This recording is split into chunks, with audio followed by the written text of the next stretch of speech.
Hi everyone, welcome back to my channel.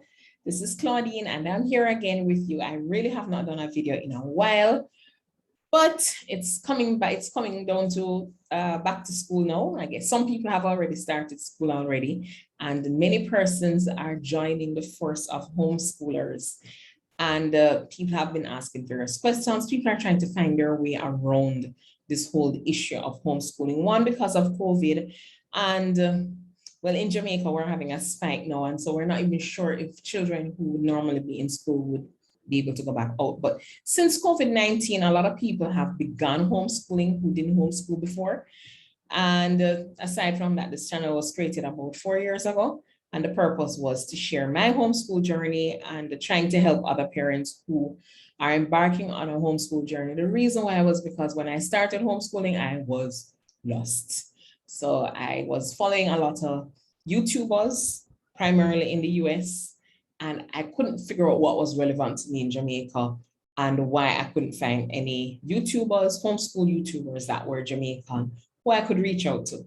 And so that's why I started this channel. So if you look back at a couple of videos that I did in 2017, you will see my discussion and the questions and all that I was trying to figure out at the time. Now I'm a part of a really big active homeschooling community, and I have access to a lot of resources, and I've learned a lot, and I'm pretty seasoned at homeschooling now, and I really do need to share some of my experiences and try to help people a lot more. I did an interview with Imani of High Flyer Homeschooling, which is a tutoring service, which I have used for my children in Jamaica. And the interview was about what I like to talk about is how to homeschool multiple children. And also I like to talk about how to homeschool while you're working, because people have to work, and lots of us work either from home or we work out of the home. Some people work full-time, some people work part-time. Can you still homeschool? Sometimes you can. Lots of times you are able to. Sometimes you have to change things around. If your desire to homeschool is because you personally want to do everything yourself, then if you're working full-time, it won't work. But if you are homeschooling because when you realize that you want to have more control over your children's education, you want to manage their goals more and so on, then maybe you can get other people involved. And there are different ways that you can flex with your time and so on and so forth. And so without further ado, I'm going to share with you a PowerPoint presentation that I had prepared because I wasn't sure what kind of talk I was going to do. I thought it was supposed to have been a presentation, but it was really an interview.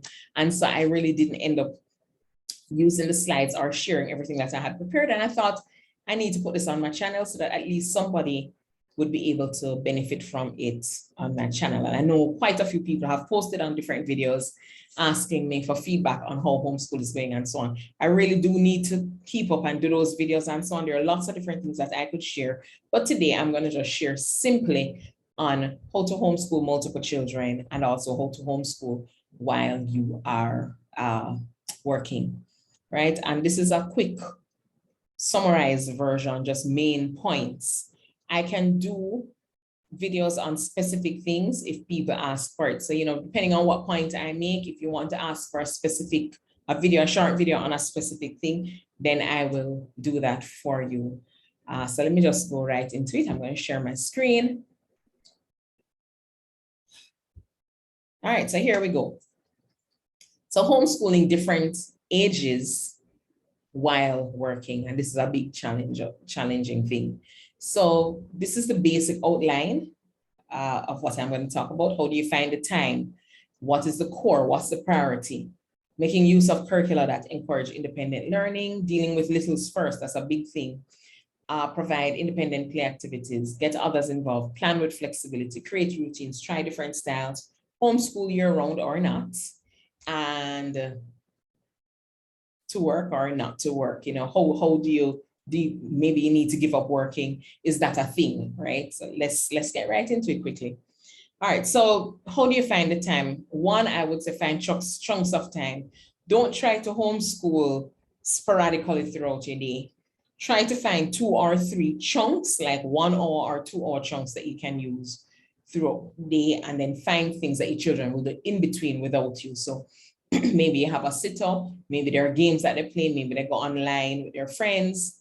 Well, I mean, in a controlled context. So you have groups that children that are monitored by specific tutors. So you might have math games, different things, right? My children play Minecraft and Roblox with their cousins, and we give them basic supervision. But during that time, we're pretty much working. They also go outside, they do some gardening, they ride their bikes, they run around and play, they spray water on each other, they wet the whole house up, and these kinds of things. But you just have to find a way to, because those aren't things that children usually do as a part of a school day. They play, they do all kinds of activities separate and apart from the formal training. And that can be done depending on the age group, maybe in 3 1-hour chunks. As they get older, they'll become more independent. So the 1-hour chunks can still work, even though they have more work to do. And we'll talk about that later. Flexible hours, that's another thing that you need. Sometimes you need flexible hours in order to homeschool, depending on the number of children and depending on you as a person. So if you're somebody who would prefer, for example, to just do homeschooling for 4 hours every day and then have the rest of your day for work, then you would need a job that allows you those flexible hours. So you just have to look at your particular case and figure out what you're going to do to get the chunk or chunks of time that you need to do homeschooling. Working from home helps. COVID has made it much easier for me to homeschool while working. So when I was working outside of the home prior to COVID, it was much harder. And I actually had a housekeeper and a sitter. A housekeeper and a tutor who actually stayed with the children throughout the day and did most of their, facilitated most of the lessons that they were doing. The programs that my children tend to be, by the time they get to about 7 or 8 years old, they tend to be able to do a lot of it by reading instructions and completing things. So you would teach, the teaching is like maybe 10 to 15 minutes, and then they have maybe another 15 minutes that they're doing the exercise based on what they've been taught. And then later on, you do the same thing again with another subject, and then another subject, and then another subject. And so as they get older, by the time they get to like 8, 9, 10, they're doing more and more on their own and relying on you less and less and less frequently throughout the day. So it just depends. So there are different examples that you see here about how you can homeschool. For example, one of the things to think about is that if you're going to think about homeschooling fully, you're doing most of the homeschooling and you want to have full days of homeschooling, then you might want to think about it this way. You can homeschool for any 3 to 5 days of the week. It doesn't have to be Monday to Friday. It could be Monday, Thursday, Saturday, and Sunday. So let's say you have 2 days off in the week, then you can do those 2 days plus weekends. Let's say that you have 1 day off plus the weekends, that's 3 days. If you organize yourself, that can be enough in terms of your input, and then you can have them have more flexible days for the other days of the week. So maybe they're doing their extracurricular, maybe they're doing tennis, maybe they're doing art, maybe they're doing poetry, guitar, karate. They're doing different activities on those other days, whereas the days that you assign for school, you're focusing primarily on schoolwork. Children don't have to be doing schoolwork straight throughout the day, every single day, or 5 days a week. The main thing is to get the content covered, be guided by the curriculum, the content, the amount of stuff that they need to practice, and the speed at which they are achieving mastery. Sometimes you can do half days. So let's say that your job or your business allows you might be working on your own from home. Maybe you're able to focus on work from early in the morning. Maybe you can do your work from 7 in the morning until 1 o'clock each day. Then homeschooling for you might be 3 o'clock until 6 o'clock every day. And that may just be enough depending on the number of children that you have. And then maybe you'll throw in Saturdays as well. So it all depends. The other thing is that I had to focus on the core. The core is priority, and the core for me, for children from infant or preschool up to about grade 3, reading, writing, and arithmetic. Madea calls them the 3 R's if you're a Madea fan. They're called the 3 R's, reading, writing, and arithmetic. And I really, really, really think that this is critical. The reason why is because you want to have your children as literate and as numerate as possible, as early as possible. You want them to be very, very, very confident when it comes down to literacy and numeracy as quickly as possible. By the time they get to about 7 or 8 years old, if this is an approach that you have taken from very early, you'll find that you'll have a 7-year-old who can read almost anything and comprehend it, right? We're not talking about like calculus or something. But the benefit of doing that is that for me, I found that my first child, now that he's 12, he learns on his own. And the main thing that I do is ensure that the material is there. He has his checklist. He knows what to do, what his goals are. And then he does his reading and he does his worksheets on his own. His writing skills, everything, you work on those as early as possible. And then even in terms of maturing in terms of writing later in life, they are able to read and follow. For example, when somebody says, okay, this is how you're supposed to write an essay, this is how you write a paragraph, they can read it, they can look at the examples and they're learning on their own. Your job becomes marking, reviewing, giving guidance, showing them how to correct something. And when you have weak areas, that is where you start doing the teaching, formal teaching again when they get older. Things like science, history, and geography, I would say up to about grade 3, I would make them secondary. They would not be the priority for me. The priority would be those 3 R's. And what you can do is to utilize those 3 R's to bring these subjects in. So for instance, reading doesn't have to be from a reader. Reading can be from a geography book. So they're developing their reading skills while reading geography or while reading science or while reading Bible study or while reading whatever it is that they're interested in. So I allow the other things to be driven by their interests. And very often I don't actually do them as separate subjects when they're very young, all right? Another way of doing it is just using read alouds, just using the time for reading. I might read something, they might read something, and we'll read around in a circle. So they're learning science, but we're focusing on the reading skills. So they're not doing a subject called reading, but they're doing a lot of reading in relation to math, in relation to Bible study and so on. So that's what I do. And that way you find that you manage your time a lot better. So you build other things around these 3 core things.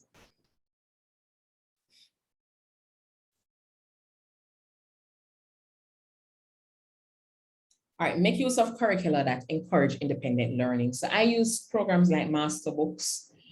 We've used Horizons, and we also use some online programs like homeschool.education.com and so on. And the reason why is because these programs are designed for homeschool children, and they're designed for the children to take a certain amount of responsibility for their learning. So they understand what they're supposed to do. These programs, they have patterns in how each day goes. So the children know, okay, today I'm doing this, and for example, one program that we've used in the past, every lesson that they do at the top is a set of character qualities and a Bible verse that they needed to learn. And this is just a practice, a habit that they knew at the beginning of each lesson, this is what you do. And then when they're finished that, they have to look at their goals, and then they have some instructions, and then they have some practice, and then they have, and so on, and they know exactly what to do. Those kinds of programs help to build discipline and structure in your child, and also they get used to the idea of setting goals, working towards the goals, checking off things, and so on. And what you find is that very early they become quite independent.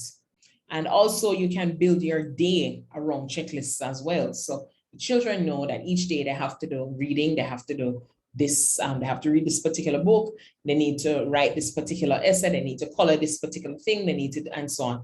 And once they have that checklist and they can check it off every day, it really gives them a sense of accomplishment, it gives them a sense of motivation. And I find that as they get older, they become more and more mature, and they become independent learners. Deal with younger children earlier in the day. So what I do is, again, as I said, I tried very hard to ensure that my children, in a relaxed and happy way, were able to manage themselves as early as they possibly could. So, and in the subjects that they can, because sometimes they might be very independent in language arts, but not in math. And you just have to respect that every child is different. However, if you can identify what are those things that they can do on their own, as they get older, you need to let them do it on their own. And when you have young children, like I had a 4-year-old dealing with last year and a 5-year-old this 4-year-old year before, 3 years, she's 5 now. That little one, I would always deal with her first, the majority of the times, even if it was a small thing I was going to do with her, because her older brother would get a little jealous, the middle child would get a little jealous, but I would always make sure that she knew what she had to do. And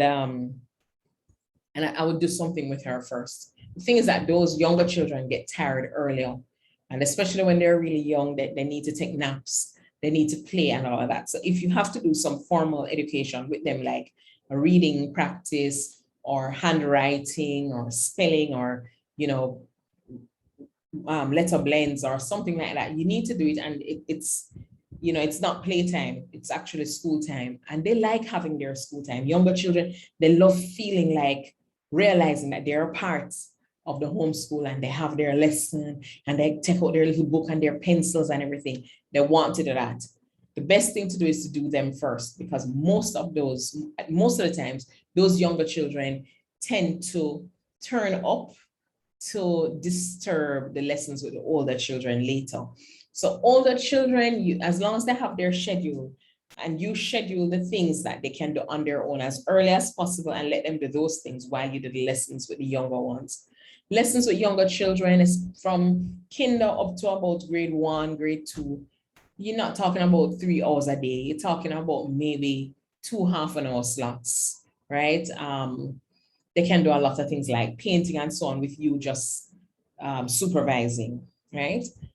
So deal with them first and then let them go play. And then the others can do quite a bit independently. And then you call them and you do whatever lessons you need to do with them, check whatever you need to check and so on.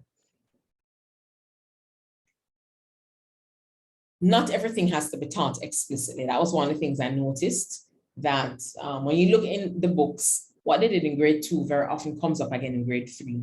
And then they will add something a little harder to it. So the things that you know that your child can do or that they've demonstrated that they're able to do, let them try it on their own sometimes. So I don't always, especially with math and even language arts, depending on which child, I know, for example, that my 9-year-old, he can add numbers. He can add 2 4-digit numbers together. That's in the curriculum, but that's the lesson for today, but I don't have to teach it to him. I can say, okay, go do this. So it might be a review, go and do this. And he does those 10 problems, he brings it back. And I'm like, okay, that's great. You made a mistake here, we fix that. He goes away, he fixes it, brings it back. And I said, okay, the next thing is that we're going to learn how to do that with numbers that have decimals, for example. Let's say that's what he's doing. And so then we have a little lesson. And once you have done that first little thing, then you say, okay, go ahead and do these 2 and let me see what they look like. You might do it with him first and say, okay, do these 2 on your own. And then that means that he now knows how to do that thing. Tomorrow's lesson might be practicing that thing. So that means you don't necessarily need to be spending time teaching that. The time that you need to invest tomorrow has to do with revision, taking the work, checking it and saying, okay, you made a mistake here, or you did really well with this. Tomorrow we're going to try something else and so on. So that's how, the day goes. So the things that they can do on their own, let them do it on their own, making room for you to deal with things that people can't do on their own. Also, as children get older and they're doing more independent work, they will have to learn how to specify, they will have to know how to record and tell you what it is they're having a problem with so that you'll be able to help them. Also, they need to be able to research and get the help that they need, whether from textbooks or the internet or whatever. That comes about from years of learning to work independently and taking responsibility for your work. And that can start very early, even from kindergarten. You can start training them for that. Provide independent activities, things that they can do on their own. They can work in a garden. They might have, my daughter has a big pot with her own flowers in there. Maybe she can do something, water it or, pick out little weeds in there.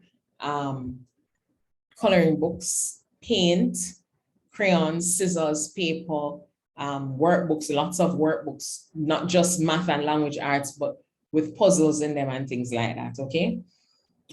Get others involved. For me, I would not be able to homeschool now, especially during this pandemic where I no longer have somebody coming to my house every day to help. I wouldn't be able to homeschool. I don't have a tutor. I don't have a helper. I don't have any sitters, nothing like that. So had it not been for my parents who live nearby and who practice the same COVID protocols that I do, I would not be able to cope. So sometimes they do some of their schoolwork at my mom's house. Sometimes there are days when they finish their schoolwork and then they go to grandma. Sometimes grandma comes here and they will go for a walk together. So there are just different ways that grandma takes them out, she takes them out for ice cream and things like that. So there are different ways that I'm able to survive because of other people being involved. So grandparents, other family members, sitters, tutors, and also enlisting older children. If you do have older children who are, who enjoy, I don't think it's a good idea to force older children to teach younger children or to take care of them if they don't want to do it. You can encourage them and show them the benefits of doing it and why it's pleasing to God and why it would make you happy if they help. But I wouldn't force them to do it. But if you have an older child who likes looking after younger siblings or likes helping with lessons and so on, then make use of that. Plan, but ensure that you have room for flexibility. My default is always when it comes on to not having enough time and things stretch in a way that you didn't expect.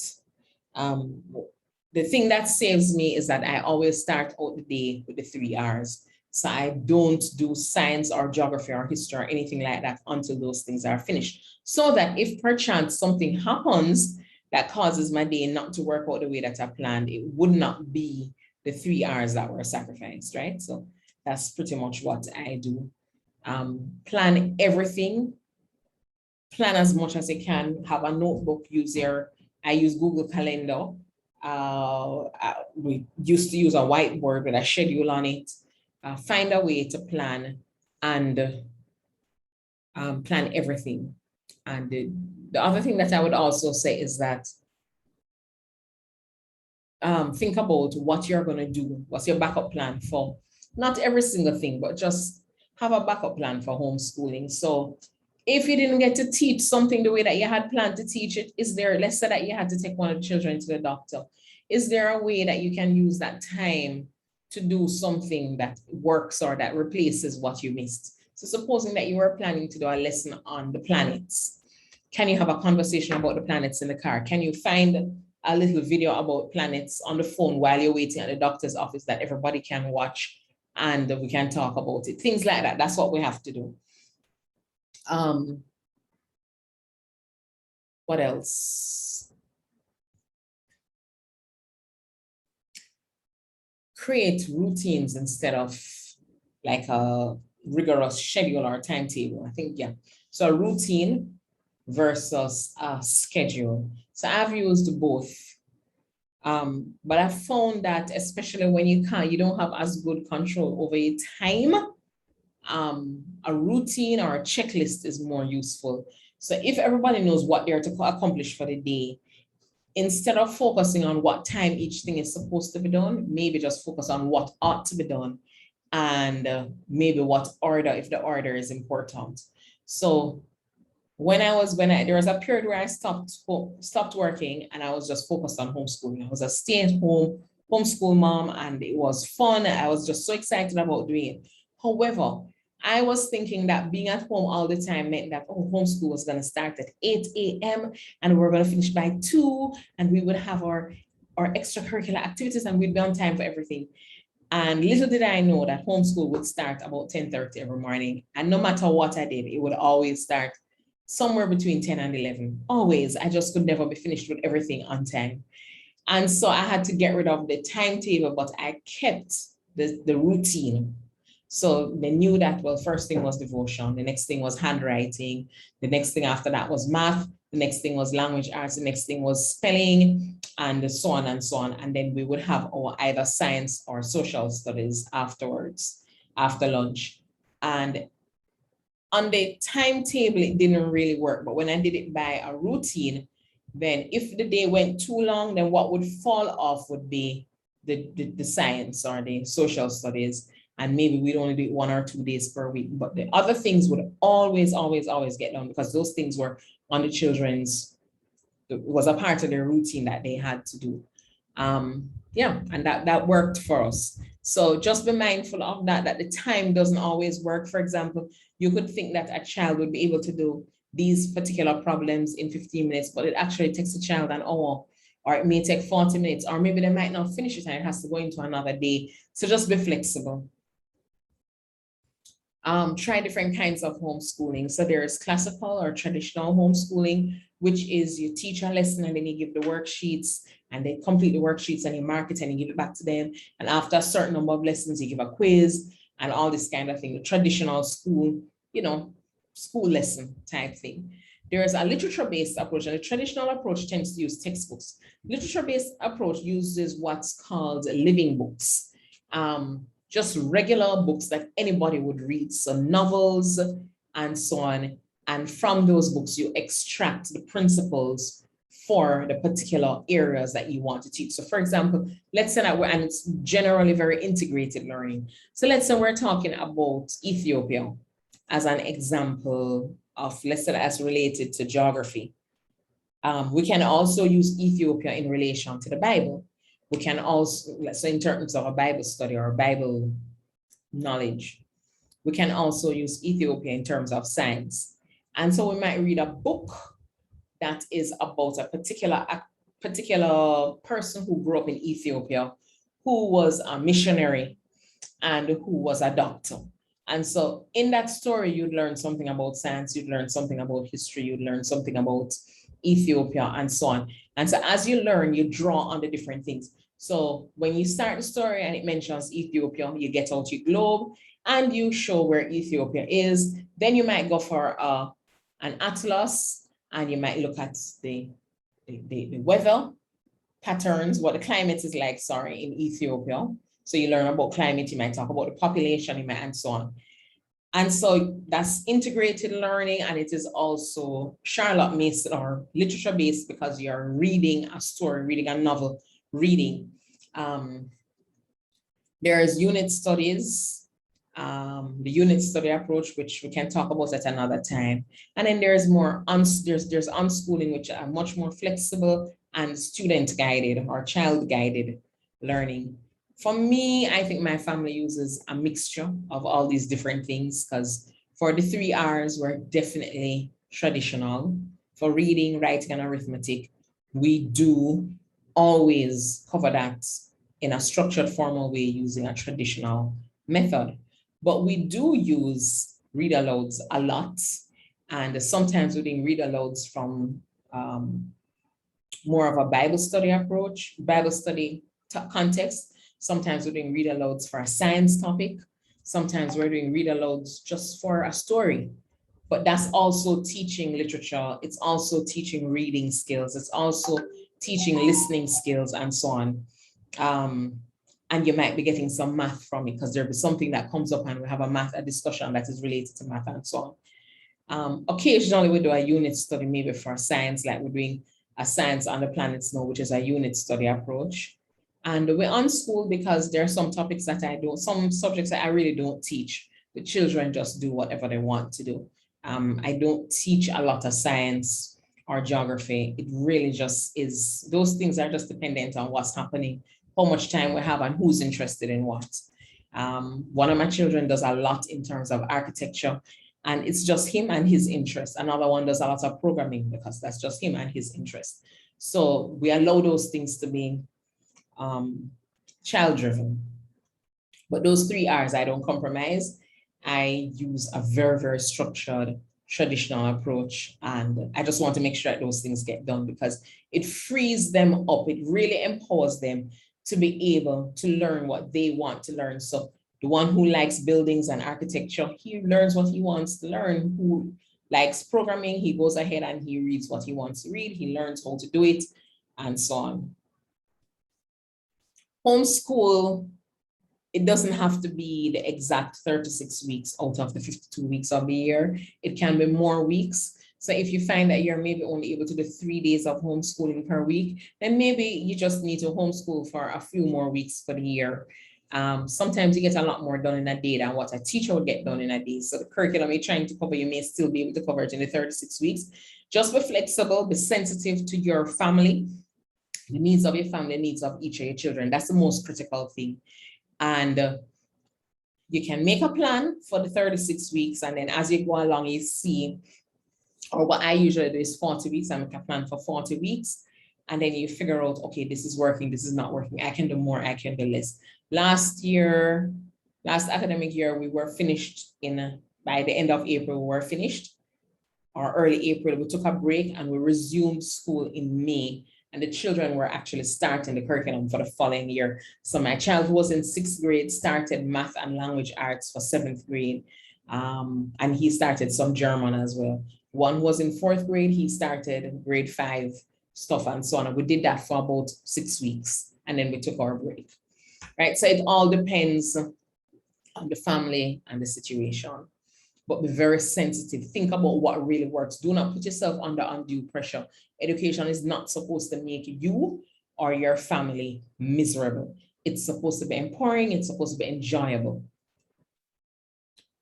The question of working or not working, I would have to say, there are so many different things to consider.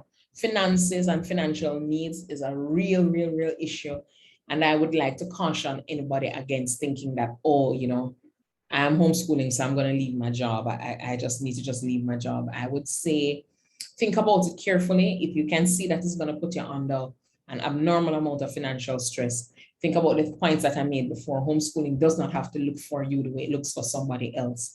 It may be that your kids are mainly doing extracurriculars during the day, and in the evenings, they do the formal lessons. It may be that they're doing extracurricular throughout the day, and in the evenings, there is some formal lessons as well as on a Saturday.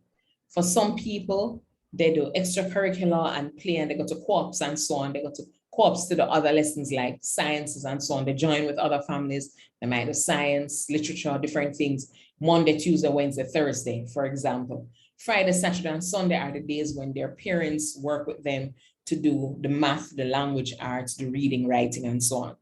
And just make sure to have some set books, programs that are designed for you, not to be, don't take the syllabus like from the government curriculum and start from there. Take the books that match the curriculum and just go through day by day. Say, okay, this is day 1, this is day 2, this is day 3, this is what you're doing. And just go through from the beginning to the end of the book. If you get those books that match the curriculum, you don't need to be going all over the place. From the beginning to the end, and you cover all the content, your child will do perfectly fine.